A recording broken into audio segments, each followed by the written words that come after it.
नमस्कार बच्चों, कैसे हो आप लोग? सब ठीक, बढ़िया। आज का हमारा लेसन है आज़ादी। इसको लिखा है बालचंद्र चुल्लीकांड ने। ये एक कविता है जो कि एक शागिर्द और उस्ताद के बीच में का जो वार्तालाप है उसके बारे में है। शागिर्द कौन होता है? जैसे कि एक गुरु और चेला। जो काम सिखाता है वो उस्ताद होता है और जो काम सीखता है वो शागिर्द होता है। तो क्या इस कविता में क्या है कि एक दर्जी है और एक उसका शागिर्द है। तो वो आपस में बातचीत कर रहे हैं, वो आज़ादी के ऊपर बात कर रहे हैं। आज़ादी क्या होती है?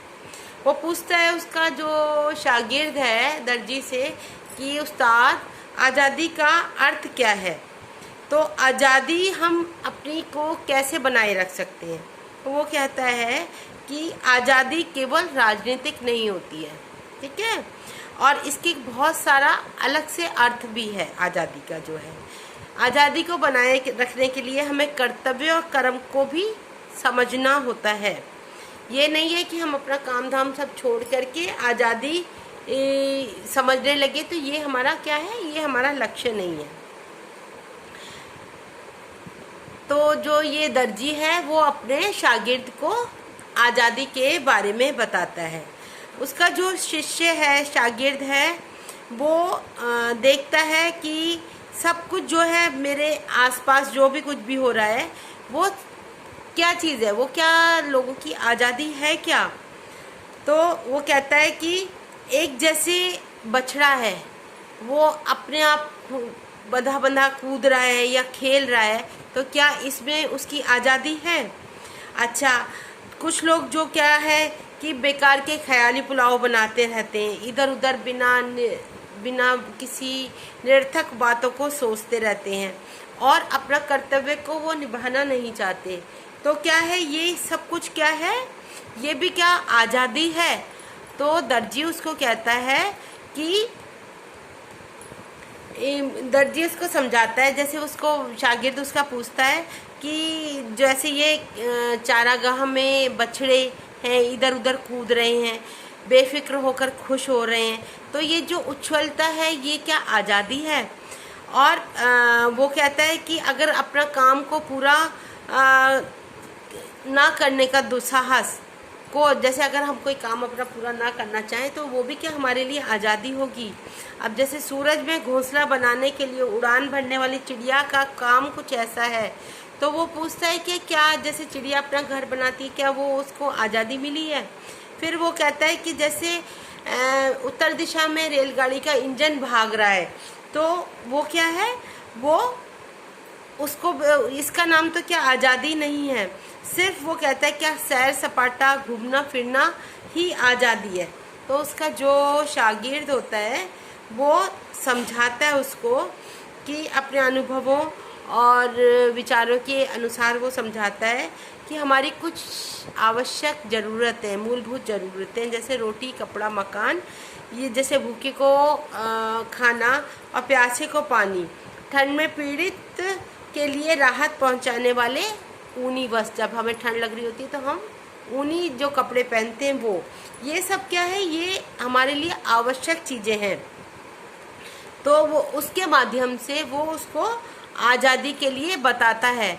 जैसे कि एक शिकारी अगर तीर कमान से जो है उसके पास, तो वो क्या उसकी आज़ादी है? शिकारी अगर तीर कमान उसके पास नहीं होगा तो उसके पास कोई आज़ादी का अर्थ ही नहीं होगा, ठीक है, उसका कोई शिकारी का कोई अस्तित्व ही नहीं होगा। तो अनिवार्य साधन का होना भी आज़ादी है। अकेलेपन के कष्ट से मुक्त होना भी आज़ादी है। भय से मुक्त होना भी आज़ादी है। वो कहता है कि हमें किसी के मतलब आज़ादी के लिए अपने कर्म को नहीं बदलना चाहिए, हमें निरंतर कार्य में अपने में लगे रहना चाहिए। वो कहता है कि आज़ादी बेकार की उछल कूद, उन्मुक्तता को मान लेने में नहीं है। मैं चाहे जो कुछ करूं, आज़ादी इसमें नहीं है। और हम ऐसे बैठे बैठे ख्याली पुलाव बनाते रहें, इधर उधर देखते रहें, तो इसमें भी हमारी कोई आज़ादी नहीं है। बल्कि आज़ादी किस में है कि वो कहते हैं आज़ादी को उन्होंने कर्म से जोड़ा है कि अगर हम कुछ काम करते हैं तो उसमें हमारी आज़ादी है। दर्जी ने कहा कि जो परिश्रम करेगा उसी के सपने पूरे होंगे। जैसे कि किसान जो होता है वो खेत में अनाज बोता है, उसके लिए बहुत मेहनत करता है। फिर जब वो अनाज आ जाता है तो वो उसको काट करके मंडियों में बेचने जाता है, उससे उसको क्या होता है, पैसा मिलता है, पैसे से उसकी ज़रूरतें पूरी होती हैं, तो उसको काम करने की आज़ादी है। अच्छा, अब उन्होंने कहा कि परिश्रम जो करेगा उसी को ही उसके सपने पूरे होंगे। सुई की चमकदार नोक पर आज़ादी टिकी हुई है, यानी कि हमारे कर्म करने में आज़ादी है। कपड़े सिए जाएंगे तो सुई चलती रहेगी, अर्थात कर्म जारी रहेगा तो आज़ादी बनी रहेगी। इसके साथ साथ वो ये भी कहते हैं कि अगर जैसे वो उसको समझा रहे हैं, दर्जी जो है वो अपने शागिर्द को समझा रहा है और साथ साथ वो अपने कपड़े सीने में भी लग रहा है, अपने कपड़े की सिलाई करे जा रहा है। और वो कहता है कि हमारा जो निरंतर जो संदेश है, कर्म करते रहना है, हमें कार्य में अपने हमेशा लगे रहना है। उस्ताद का उत्तर सुनकर के शागिर्द की भी सारी परेशानियां दूर हो गई। उसने कहा भाई काम जो है वो मेरा जो है वो सबसे पहले है, अगर मैं काम करता रहूँगा तो उसमें ही मेरी आज़ादी है। और वह भी सुई में धागा पिरोने लगा। उसकी समस्या का समाधान हो गया और उसने यह निर्णय लिया कि मैं हमेशा कार्य में लगा ही रहूँगा। आज़ादी को जीवित करने के लिए हमें श्रम को परम आवश्यक है। मतलब आज़ादी को अगर हमें जीवित रखना है तो हमें हमेशा काम करते रहना होगा। इस जो कविता के माध्यम से उन्होंने हमें यही सिखाया है कि हमें अपने निरंतर प्रयास में लगे रहना चाहिए, निरंतर हमें कर्म करते रहना चाहिए। इसी से हमें खुशी मिलती है, इसी से हमें आज़ादी मिलती है। ठीक है, इसके अंदर 3 ये हैं आपके 4 छोटे छोटे से पैराग्राफ हैं। इसको आप PDF फाइल को चाहे तो उस नेट से डाउनलोड कर लो। अगर कविता आपको पूरी पढ़नी है तो उसको आप अच्छे से डाउनलोड कर सकते हो। इसके अलावा जैसे जैसे पर जो कपड़े नहीं सिएगा सपने भी नहीं देख सकेगा, सुई की चमकीली नोक पर टिकी है आज़ादी। जैसे मैंने आपको बताया कि जो कर्म करते रहेंगे तो हम आगे बढ़ते रहेंगे। अगर हम काम करना ही छोड़ देंगे तो हम सपने देखने भी बंद कर देंगे। ऐसे ही जैसे सुई, वो शागिर्द अपनी सुई से कपड़े सील रहा था, आगे बढ़ता जा रहा था, तो उन्होंने यही समझाया कि हमें निरंतर कार्य अपना करते रहना चाहिए। अच्छा, अब इसके अंदर उपसर्ग छांटिए। जैसे पराभव, अनुशासन, बेवजह, प्रत्युत्तर। क्रियाकलाप 7.2 में है ये। इसमें परा जमा भव, पराभव, फिर अनु जमा शासन, अनुशासन, बे जमा वजह, बेवजह, प्रीति जमा उत्तर, प्रत्युत्तर। ऐसे ही प्रत्यय छाटना है। साप्ताहिक, सप्ताह जमा एक, साप्ताहिक। खटिया, खटी जमा या। गर्माहट, गरम जमा आहट। ऐसे ही संधि विच्छेद करना। ये इंपॉर्टेंट क्वेश्चन हैं सारे, इसको आपको बहुत ध्यान से लिखना है और याद करना है। ये आपके एग्जाम में ज़रूर आता है, 1-1 नंबर के क्वेश्चंस में आते हैं और इसको आपको सब पूरा करना है। पुस्तकालय, पुस्तक जमा आलय। सूर्योदय, सूर्य जमा उदय। अत्यंत, अति जमा अंत। प्रत्युत्तर, प्रीति जमा उत्तर। अच्छा, विग्रह कीजिए। नेक्स्ट है देश प्रेम, देश से प्रेम। दही बड़ा, दही और बड़ा। दाएं और बाएं। चतुर्भुज, 4 भुजाओं वाली आकृति या विष्णु भगवान का एक नाम। ठीक है, फिर उसके बाद MCQ क्वेश्चन है। नैन्य से बछड़े द्वारा उछल कूद मचाना कवि का क्या आशय है? उन्मुक्त और उछल होना, मतलब वो इतना फ्री है, इतना खुश है कि वो उसमें ही अपनी आज़ादी समझ रहा है। अंधकार से प्रकाश की ओर उन्मुख होने का आशय, मतलब क्या है? अंधकार से प्रकाश की ओर, अज्ञान से ज्ञान की ओर जाना। निम्नलिखित शब्दों में से ई प्रत्यय नहीं है। ज्ञानी, पानी, दानी, हानि। तो पानी है, पानी में तो ई हम लगाते ही नहीं है, तो ये अलग से नहीं लगे, जैसे ज्ञान का ज्ञानी हो जाता है, दान का दानी हो जाता है, पान का पानी नहीं होता। पानी मीन्स पानी, वाटर। आज़ादी का मतलब है अनिवार्य आवश्यकता की पूर्ति। इसके बाद आपका है, ये रेखा खींचकर मिलान कीजिए। आज़ादी किसके लिए?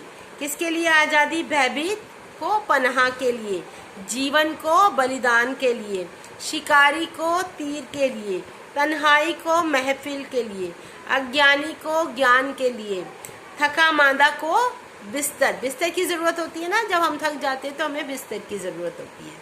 इसी तरह से ये आपके हैं, उपयुक्त विकल्प चुन करके आपको प्रश्नों के उत्तर देने हैं। जो कपड़े नहीं सिएगा किसकी ओर संकेत करता है? दर्जी से शागिर्द की ओर। दर्जी कपड़े सिलता है ना, वो शागिर्द को बता रहा है। फिर दर्जी एक प्रकार का व्यवसाय है, कैसा? कारीगरी का। दर्जी के अनुसार आज़ादी को भोगने का अधिकार किसे होना चाहिए?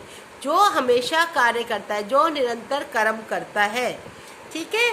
उसके बाद आपको ये जो निम्नलिखित पंक्तियों का भाव स्पष्ट कीजिए, इसको अच्छे से करना है। पर जो कपड़े नहीं सिएगा, सपने भी नहीं देख सके, कि मैंने आपको सारा करा दिया है। इसके साथ में आपके जो हैं, शागिर्द अपने उस्ताद से क्या पूछता है? क्या पूछता है? कि वो आज़ादी का अर्थ जानना चाहता है और अर्थ को जानना और समझना चाहता है कि क्या है आज़ादी। शागिर्द के अनुसार आज़ादी क्या है? शागिर्द के अनुसार क्या है कि बछड़े का इधर उधर कूदना, इधर उधर घूमना, मनमर्जी का कार्य करना, अपने कर्तव्य से मुक्ति पाना, और जो उसके आसपास दिखता है वो कहता है कि शायद ये आज़ादी है। लेकिन जो वास्तविक आज़ादी शागिर्द उसको क्या बताते हैं कि हमें अपने कर्म को निरंतर करते रहना चाहिए, और इसी में हमें जिम्मेदारी का भाव दिखता है और हम आज़ादी महसूस करते हैं। ठीक है। क्या शिक्षा प्राप्त होती है इससे? आपको क्या शिक्षा? कि हमें अपने मन के अनुसार नहीं चलना, हमें अपने कार्य को निरंतर आगे बढ़ाना है। आज़ादी का अर्थ है जिम्मेदारी का भाव लिए होता है। ठीक है। और हमें कर्तव्य परायण बनकर अपने कर्म को पूरा करना चाहिए, यही वास्तविक आज़ादी होती है। शागिर्द ने सुई में धागा पिरोने का निर्णय क्यों लिया? क्योंकि वो अपने उस्ताद के साथ जो सिलाई का काम है उसको पूरा करना चाहता था। उसको लगा कि अगर मैं ये काम पूरा करूँगा तो ये मेरा कर्तव्य है, इसको मैं पूरा करूँगा तो इसी में मेरी आज़ादी होगी। ये मैंने आपको पूरा लेसन कंप्लीट कराया है। क्वेश्चन आंसर मैं आपके पास भेज ही रही हूँ, और इसको आप अच्छे से लेसन को समझो। छोटी सी कविता है, 4 छोटे छोटे से पैरे हैं, बिल्कुल इजी है, कुछ मुश्किल नहीं है। अगर कोई भी परेशानी है तो आप मुझे कॉल कर सकते हो, और इसको आप कंप्लीट करके, और इसमें जितने भी संधि विच्छेद हैं, समास है, और जो ये है आपका विग्रह कीजिए, प्रत्यय छाटिए, उपसर्ग छाटिए, इसको बहुत अच्छे से आप करिए सभी। Okay, take care, bye bye, have a good day.